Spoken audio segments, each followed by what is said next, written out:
Un hombre se levanta temprano en la mañana, se pone la camisa y sale a la ventana. Puede estar seco el día, puede haber lluvia o viento, pero el paisaje real, la gente y su dolor no lo pueden tapar ni la luna ni el sol.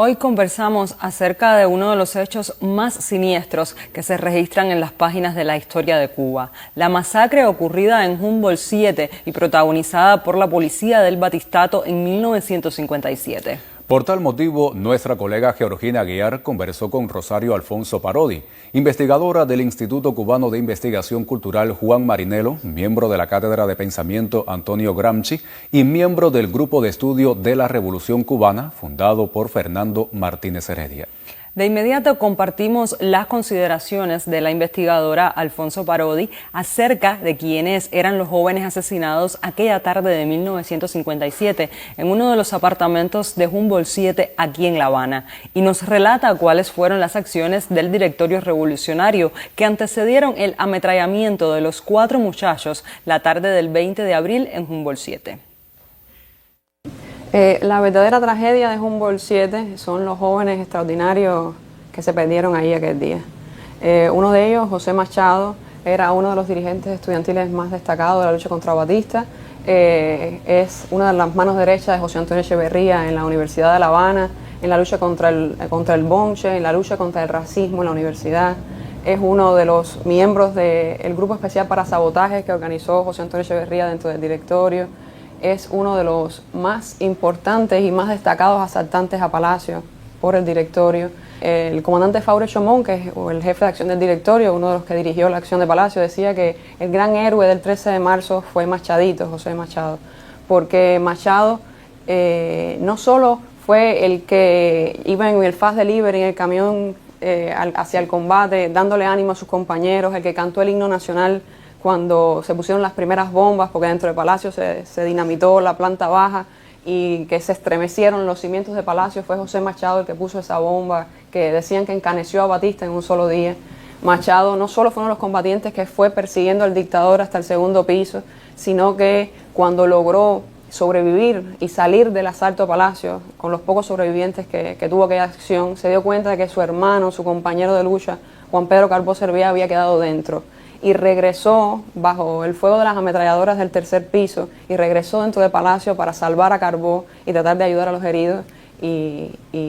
ese es un gesto heroico extraordinario. Él fue herido gravemente en una pierna el 13 de marzo, y se dice que lo que pasó a José Machado fue una verdadera odisea hasta Humboldt 7, porque aquella noche del 13 de marzo la pasó en un solar yermo, porque nadie quería, todo el mundo tenía mucho miedo de ayudar a los más destacados combatientes de una acción que atentó contra la vida del dictador.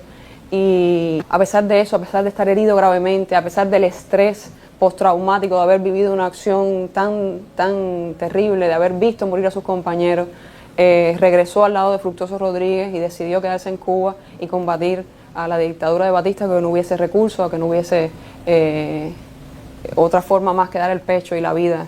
contra la dictadura. Joe Westbrook es otro de los mártires de Humboldt. A pesar de su corta edad, era uno de los más de los veteranos de aquella gesta, porque venía el movimiento nacionalista revolucionario con Rafael García Bárcenas, era un fundador de un movimiento muy importante al inicio de la dictadura contra Batista. Joe era un martiano furibundo, le había pedido a su madre, si caía en la lucha, que lo enterraran con un retrato de José Martí, así lo hizo. Joe era un dirigente del directorio, era un dirigente del ejecutivo del directorio y de la organización del movimiento secundario dentro de la organización, un gran coordinador de la unidad revolucionaria, porque coordinó y participó en 2 congresos importantísimos desde la FEU con los estudiantes secundarios de toda Cuba, donde se fraguó la unidad para la insurrección en Cuba de las más jóvenes generaciones. Joe es la persona que está dentro de la cabina de Radio Reloj con José Antonio Echeverría, la persona que lo apoya allí dentro y está a su lado mientras él hace su alocución que quedó interrumpida. Y después Joe Westbrook es el que escribe el manifiesto más bonito de aquella organización, en la que decían que nuestro compromiso con Cuba es el de vencer o de morir con el pecho constelado a balazos, como al final sucedió para ellos. Aquel día en Humboldt fue protegido por una vecina que vio con su corta edad, trató de salvarle la vida, y hace todos los esbirros lo arrancaron de los brazos de aquella señora y lo asesinaron en la escalera de Humboldt 7. Juan Pedro Carbó era un estudiante universitario, estaba haciendo su segunda carrera. Juan Pedro era un dirigente legendario. Hay un libro del comandante Julio García Olivera que se llama así, Juan Pedro Carbó, un héroe legendario, porque él venía de la lucha contra el bonchismo y contra el ganterismo en la Universidad de La Habana, amigo de Fidel Castro, conocía a la universidad como nadie y apoyó a José Antonio Echeverría para que José Antonio pudiera desarrollar aquella extraordinaria misión de adesentamiento de la universidad en los años 50 durante la dictadura de Batista. Era la persona que defendía, protegía y apoyaba a José Antonio para que lograse ser quien fue. Y Juan Pedro también es legendario por aquel suceso extraordinario que se conoce, hasta aparece en las películas, que fue el ajusticiamiento a Antonio Blanco Rico, el jefe del Servicio de Inteligencia Militar, en una organización represiva de la dictadura responsable de las desapariciones forzosas en Cuba, el cual fue ajusticiado en octubre de 1956, por lo cual se convirtió Juan Pedro Carbó en la persona más perseguida por la dictadura en ese periodo, y los otros participantes en aquella acción salieron inmediatamente de Cuba porque tenían una sentencia de muerte, y Juan Pedro, con una embarcación en las costas de Cuba lista para sacarlo, le dijo a José Antonio Echeverría que él no se iba, él se quedaba en Cuba a acompañarlo hasta su última misión, que era la liberación contra la tiranía. Y el 13 de marzo fue uno de los asaltantes a Palacio en representación del directorio, y fue en una acción comando que iba a durar 15 minutos apenas, dirigida por Carlos Gutiérrez Menoyo. Juan Pedro era el único miope, un hombre que no podía ver sin sus espejuelos. Y al entrar a Palacio, Juan Pedro, en el instante de entrar a Palacio, perdió sus gafas y perdió su M1 con un rafagazo en la mano y una herida acedal en la cara. Y en lugar de replegarse, decidió, sin ver, apoyado en el hombro de un compañero, entrar a Palacio y allí combatir y allí perseguir al dictador, porque él estaba también en el comando junto con José Machado, que iban a ejecutar a Batista. Juan Pedro, en Humboldt 7, fue asesinado desarmado en los bajos del edificio mientras protegía el cuerpo de Fructuoso Rodríguez, y fue la persona que le gritó a los esbirros de Batista: no nos maten, estamos desarmados, mientras protegía a Fructuoso, y así todo fue asesinado ese día. Fructuoso Rodríguez Pérez es uno de los dirigentes de la Revolución Cubana, junto a José Antonio Echeverría, más paradigmáticos, más conocidos por Cuba, y en su época uno de los jóvenes más respetados en la lucha contra Batista. No solo como dirigente de la FEU, no solo como dirigente estudiantil, sino como dirigente político nacional. Todos los días en la prensa cubana, desde 1952 hasta 1957, José Antonio y Fructuoso aparecían fotografiados por los fotoreporteros alrededor de la universidad, heridos en una manifestación, en enfrentamiento contra la policía, tratando de presentar causas judiciales contra la tiranía, contra el canal Vía Cuba, en favor de la cultura cubana. Fructuoso fue uno de los primeros jóvenes internacionalistas de aquel periodo,